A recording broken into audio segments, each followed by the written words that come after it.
गर्मी बहुत है, क्या क्या फ्रिज में रखा जाए, इसलिए प्याज को स्टोर करने का ये तरीका बहुत ही बेस्ट है।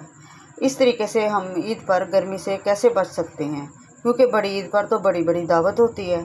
तो मैं आज आपको बताऊंगी कि 10 से 15 किलो गोश्त के लिए हम कितना प्याज स्टोर कर सकते हैं और ईद पर किस तरह हम गर्मी से बच सकते हैं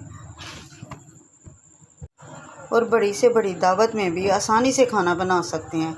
इतना प्याज हम 10 से 15 किलो गोश्त या बीफ या मटन या चिकन कोई भी कढ़ाई हो हम डाल सकते हैं। इस तरह प्याज स्टोर करने में कोई भी मुश्किल नहीं होगी। ना प्याज बनाने की झंझट, ना ब्राउन करने का मसला। कोई भी डिश हो अब हम आसानी बना सकते हैं। इस तरह अगर प्याज ब्राउन करके रखा हो तो हमें कुछ भी मुश्किल नहीं होगा। बिरयानी बनानी हो या कढ़ाई बनानी हो, कुछ भी बनाना हो, कोई मुश्किल नहीं होगी।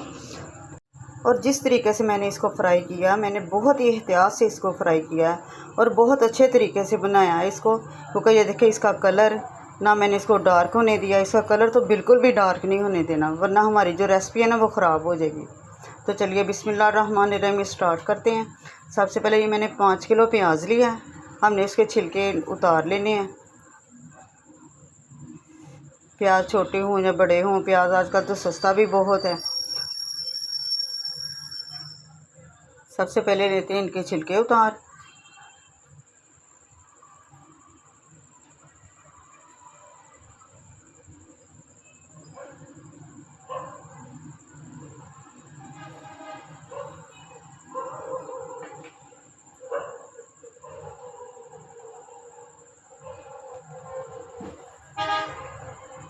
ये सारे प्याज को मैंने छील लिया।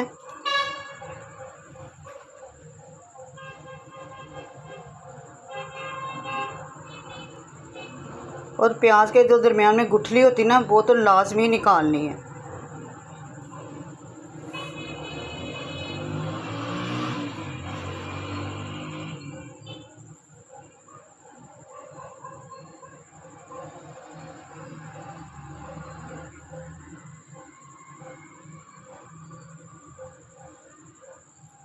अगर आप छुरी से काट सकते हैं बारीक बारीक तो छुरी से काट लें, इसका कोई मसला नहीं है। ये देखिए इतना बारीक हो गया। अब जो थोड़े से छिलके बच गए थे, ऊपर वाले मोटे मोटे रह गए थे, वो मैंने साइड पे रख दिए।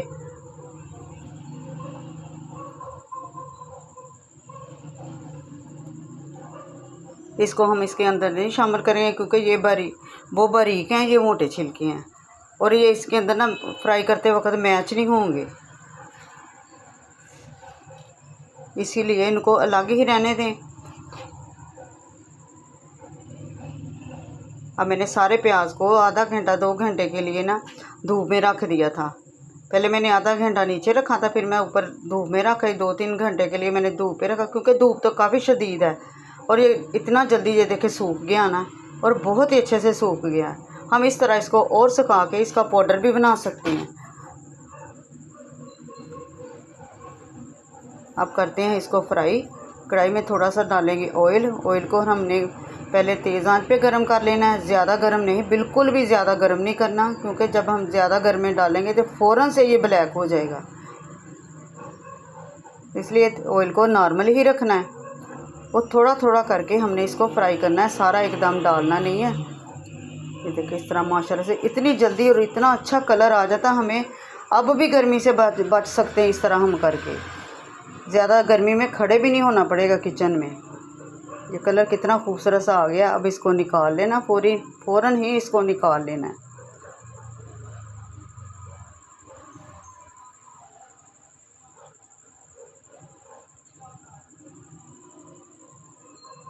मुझे 10 मिनट भी नहीं लगे इतना प्याज फ्राई करते वक्त, इतनी जल्दी से ये फ्राई हो गया।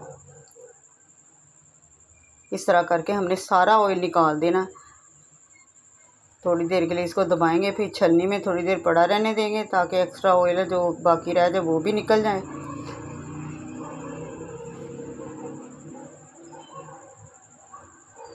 अगेन हमने फिर प्याज इसी तरह करना है।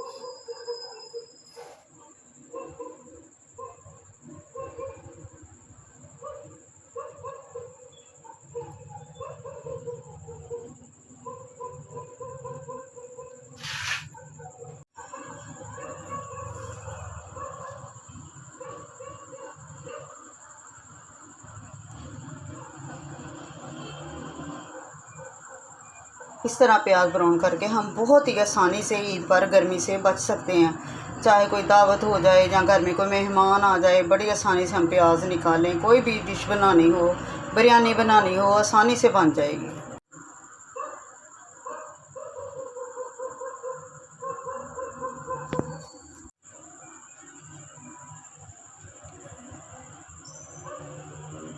ये देखिए माशाल्लाह से बहुत ही खूबसूरत सा कलर आ रहा है इसके ऊपर, क्योंकि ये बारीक भी था और सूख भी था, सूख भी गया हुआ था।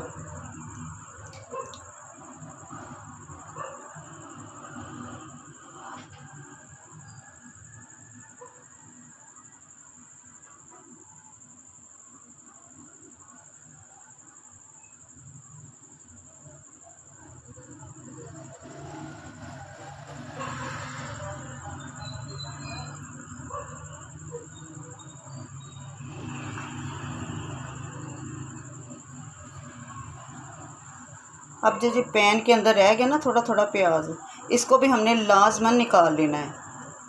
और प्याज फ्राई करने से पहले इसको ज़रूर निकाल लें, ताकि अगर हम और प्याज डालेंगे तो जो थोड़ा थोड़ा टुकड़े रह गए ना, वो बहुत ज़्यादा ब्लैक हो जाएंगे, वो हमारा सारा प्याज ख़राब हो जाएगा।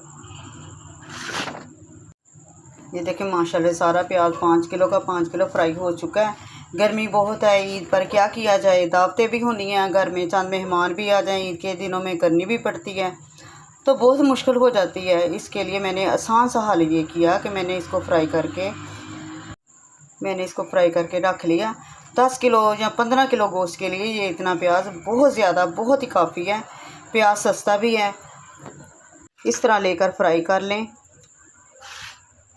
और फ्रिज के बगैर ये स्टोर भी हो जाएगा। जितने अच्छे तरीके से मैंने इसको फ्राई किया ना, ये आप 1 महीना नहीं, 2 नहीं, 6 माह तक बड़ी आसानी से बगैर फ्रिज के हम इसको रख सकते हैं।